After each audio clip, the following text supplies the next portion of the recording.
Guys, what's going on? Welcome back to Cereal at Midnight. This teetering stack of awesomeness here is about 24 new releases from Alpha Video. So I'm going to carefully put these down and talk to you about how we got here. These are new releases from Alpha, really just the last few months here.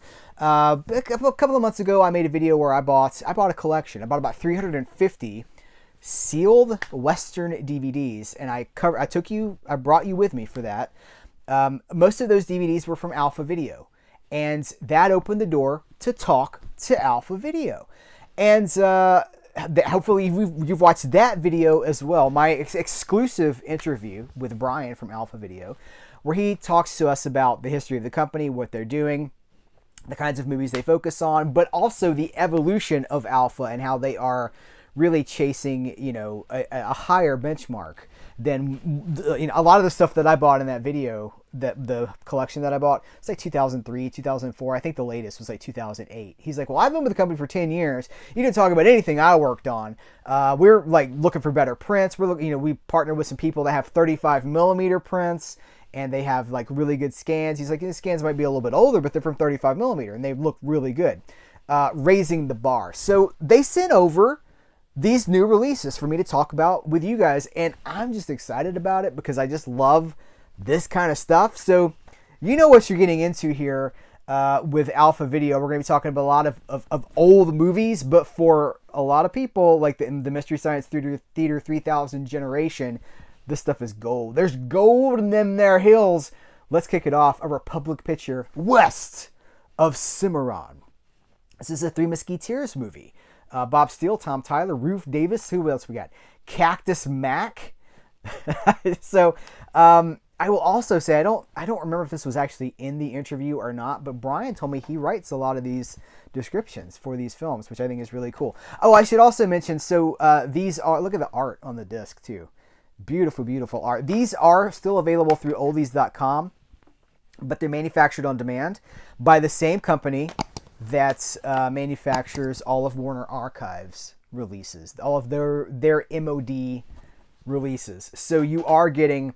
Somebody asked me about I'm sorry, I can't remember your name, but somebody emailed me about this, and they were like, I'm really hesitant to do to buy a manufactured on demand product.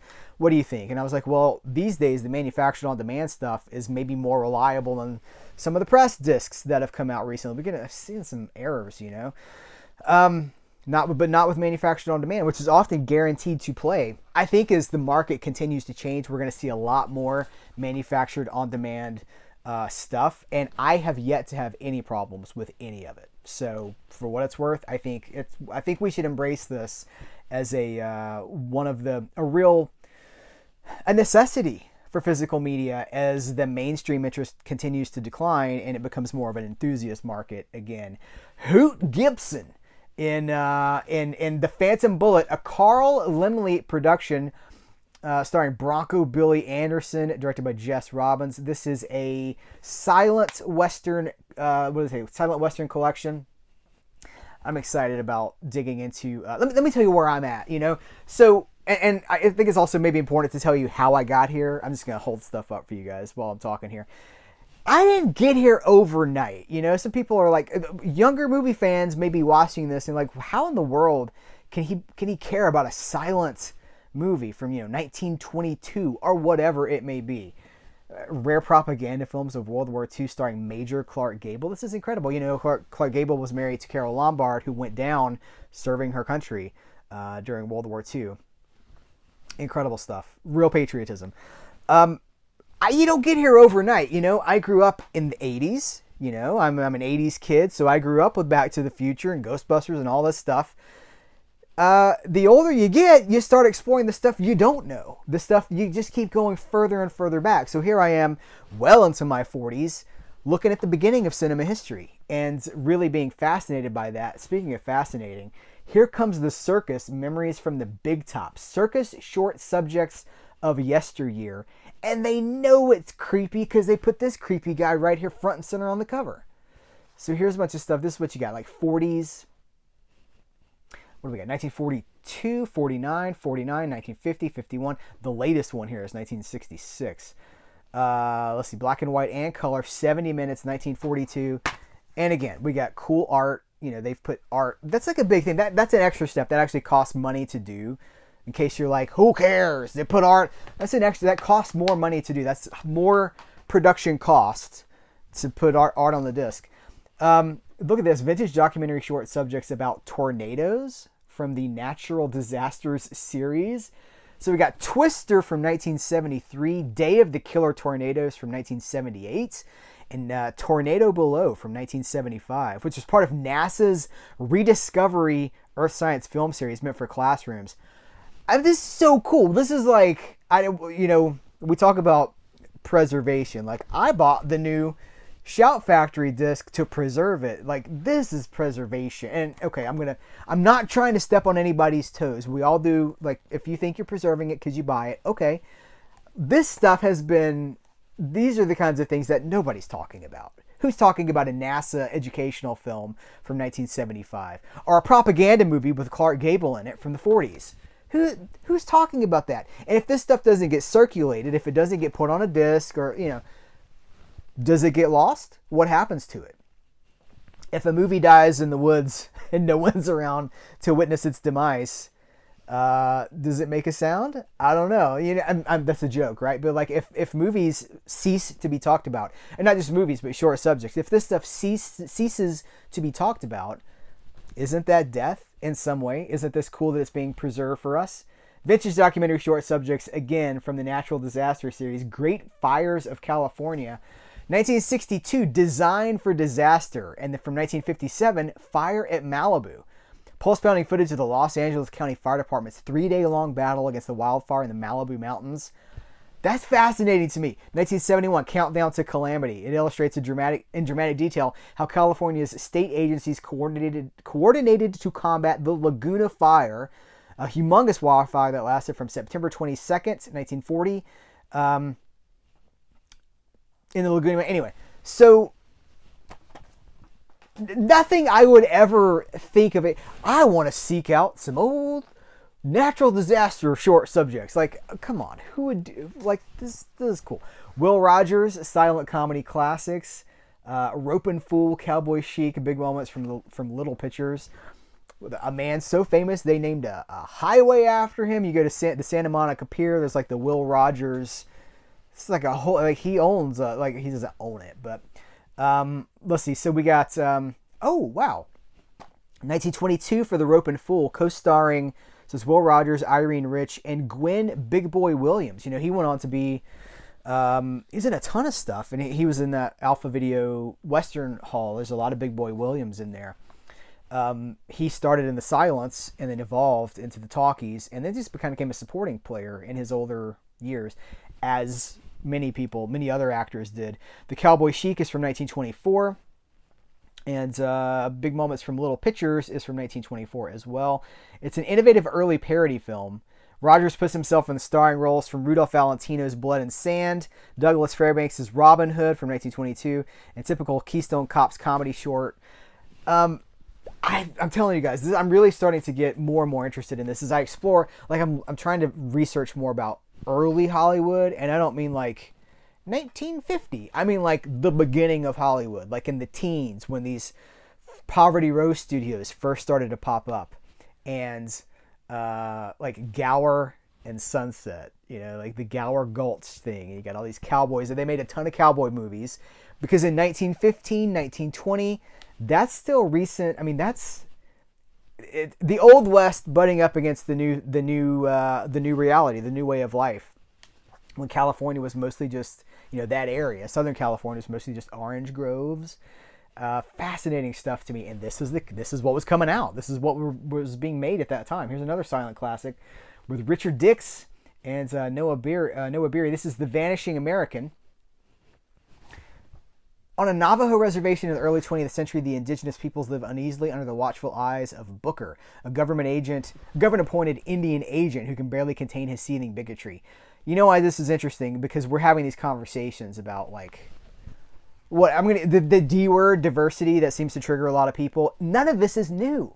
Nothing is new. This movie is from almost 100 years ago. This movie is 99 years old, and it's talking about the plight of the Native American. It's talking about bigotry. It's talking about The Vanishing, right? None of this is new. It's entertainment. It's entertainment journalism, right? Now it gets clicks and it gets ad revenue and stuff, and so outrage sells. Outrage gets clicks is what it comes down to. But it's not new. It's been around for as long as we've been around. Cancel culture is not new either. I did a video with Vanessa Bettino about cancel culture. We talked about how the Fatty Arbuckle, the Roscoe Fatty Arbuckle case. I'll link to that here as well. Heath Editing put that thumbnail up right here too, so people can check that out, because I love to go into this stuff. This is my current area of passion right now. Well, I got like 8 different areas of passions. This is one of them. Golden Twilight on classic traction trolleys of the 1930s and 40s. Now look, like this is maybe one step ahead of when you start building trains in your basement, and like, you know, he retired and just built trains in his basements, big dioramas. Maybe so, but as a historian, like as someone who loves history, I mean, I do kind of consider myself a historian because I'm doing commentary tracks and I'm doing, writing essays about this stuff and talking to you about these things right now. Seeing trolley footage from the 1930s and the 1940s of places that do not exist anymore, I mean, that's a real thrill. When you see something, when you're watching a Poverty Row movie and you see Bunker Hill, right, which doesn't exist anymore in Los Angeles, but you see it there and you're like, well, there it was. That's the skids, man. And you see it like that's the only way we have to see it now is in film. So I love this stuff. Man, we're not even halfway. I gotta pick it up a bit. Jiggalette.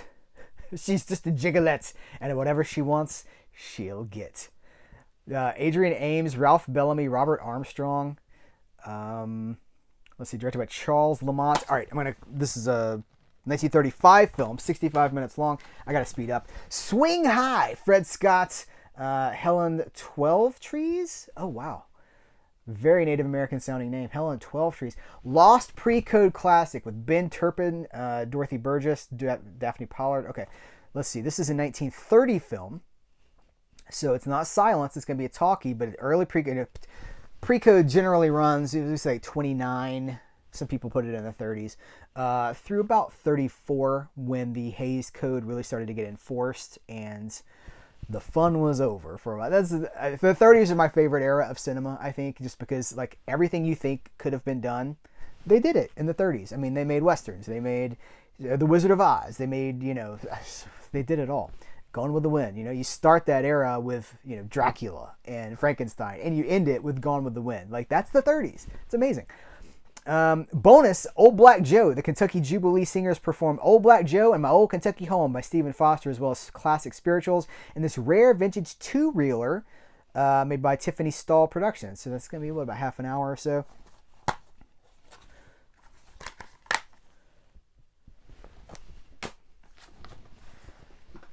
The Plastic Age. This is Silent Classics Collection, so this is going to be pre-32. 1925, 73 minutes. Naive small-town boy and football star Hugh Carver wins an athletic scholarship to Prescott College.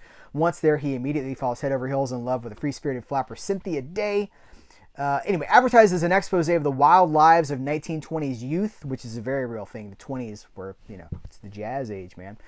It's most significant is the film that made Clara Bow a full-blown star, based on the 1924 novel by Percy Marks, a Brown University professor who based the book on observations on his students. The movie rights were says that gets you the whole history of the production here for a 1925 movie. That who's talking about that? Well, we are in Alpha Video. This is so cool, man.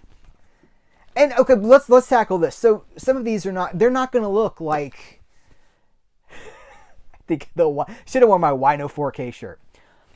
These are not going to look like big studio releases, right? These are going to be sourced from prints. They're going to be sourced, and we're talking about movies that are 100 years old. So they're not going to be super clean and pristine. They're going to be public domain transfers. And but in all cases, just about, this is keeping it alive. And I think reasonable expectations will be met. Here's another silent classics film with Douglas Fairbanks, The Man from Painted Post. 1917. Holy cow. Douglas Fairbanks plays Detective Fancy. Douglas Fairbanks is one of the people that built Hollywood, essentially. Douglas Fairbanks in the teens, in the 20s, the Brad Pitt of his day, but probably bigger than Brad Pitt because we didn't have 100 years of cinema at that point. I mean, who's the biggest? The Taylor Swift of his day. the Douglas Fairbanks estate, you're welcome. The Taylor Swift of his day. Let's work together, Douglas Fairbanks estate. A relatively rare entry in the filmography of Douglas Fairbanks, the man from Painted Post. He's the actor caught between his early romantic comedies and his later stunt film box office hits like The Mask of Zorro from 1920 and Robin Hood from 1922. It's the second time we've referenced the 1922 Robin Hood in this video. Fairbanks must have done something right because in 1917 he became Hollywood's third highest paid actor, behind only Charlie Chaplin and Mary Pickford. This is fascinating, you guys. This is cool. This came up in the interview itself, which you probably saw, right? You watched it, right? AKA Doc Pomus. Save the Last Dance for me. The story of the legendary songwriter behind A Teenager in Love, Viva Las Vegas, Hushabye, This Magic Moment, Turn Me Loose, Sweets for My Sweet, I Count the Tears, and over 1,000 more. This is definitely my jam. So, like, full disclosure, this just came in, and I opened the box, and I was like, to the Batcave, Robin. It's like, to the camera, Robin. I just started feeling like you see my passion, right? Like, and you saw a lot of people have commented that they see this passion when I'm unboxing those 300 Westerns that I did the unboxing video for, where I bought a collection. You see the passion. This, for whatever reason, this is where I'm at right now. I just want to. You can also chart the course of this channel, and you can watch me become like a historian. You can watch it happen because I start talking about, like, you're the hunter from the future, and by years later, I'm like, well, 1917 was a very different time for Hollywood, and many of the sets that they built they were outdoors. They weren't even inside. They were on the roof of a building.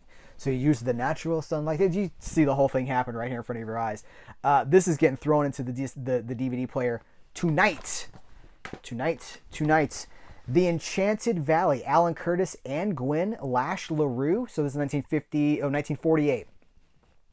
The Enchanted Valley is a moving drama filmed by low-budget studio PRC. I love PRC, the Producers Releasing Corp. On location at Big Bear and Cedar Lake in the San Bernardino Mountains. Same area, I believe, San Bernardino Mountains, right? Isn't that where the Cabezon dinosaurs are? I've driven through there one time and loved it. I stopped at a Bob's Big Boy in San Bernardino. It stars Alan Curtis, a regular of B movies, best known for his memorable part in High Sierra with Ida Lupino and Humphrey Bogart. Tragically, he died 5 years after this film was released following a routine kidney operation at the age of 43. This is incredible. This is incredible history. Stepping up your game for sure, Alpha. Diplomatic Passport. Let's see, Marcia Hunt, Honor Blackman. Oh, we got a Bond veteran and an Avengers veteran too, right? Not a Marvel Avengers, but a British Avengers veteran. Let's see. Diplomatic Passport is one of several low-budget intrigue movies shot in Europe in 1954 by Burt Balaban, son of Paramount Pictures president Barney Balaban, and cousin of actor Bob Balaban. For distribution on television by Flamingo Telefilm in the United States. The others are The Sergeant and the Spy and Doorway to Suspicion. And 8 Witnesses. Super interesting. Fantastic. Mary Astor, Ernest Torrance, The Fighting Coward, Silent Classics Collection. This is from 1924. It's directed by the legendary James Cruise, later to make a masterpiece with The Covered Wagon from 1923, The Great Gabbo in 1929, and I Cover the Waterfront in 1933. Whew. The Story of a Man Who Proved Himself? Oh, I read that. The Story of a Man Who Proved Himself. I read it like The Story of a Man Who Proved Himself? World War II documentary double feature, The Fight for the Sky and The Battle of London. The Fight for the Sky is from 1945, and The Battle of London is from 1941.